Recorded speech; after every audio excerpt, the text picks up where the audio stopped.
أعوذ بالله من الشيطان الرجيم. بسم الله الرحمن الرحيم. يسبح لله ما في السماوات وما في الأرض الملك القدوس العزيز الحكيم. هو الذي بعث في الأميين رسولا منهم يتلو عليهم آياته ويزكيهم ويعلمهم الكتاب والحكمة وإن كانوا من قبل لفي ضلال مبين.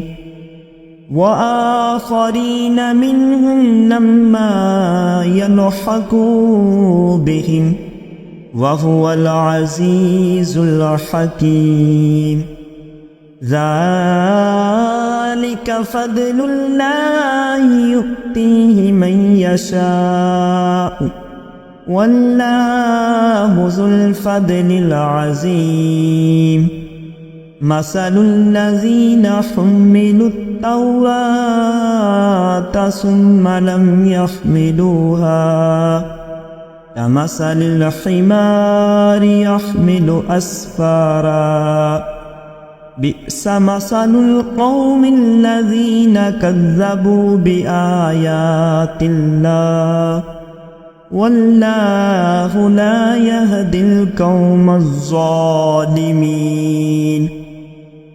قل يا أيها الذين هادوا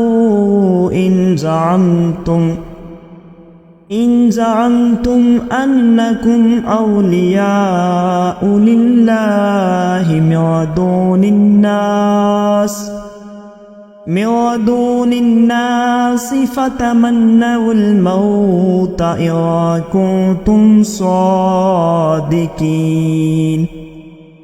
ولا يتمنونه أبدا بما قدمت أيديهم والله عليم بالظالمين.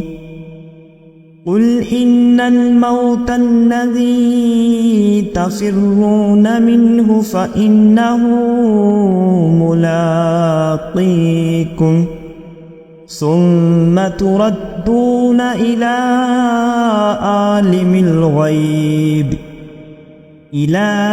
عالم الغيب والشهادة فينبئكم بما كنتم تعملون. يا أيها الذين آمنوا إذا نودي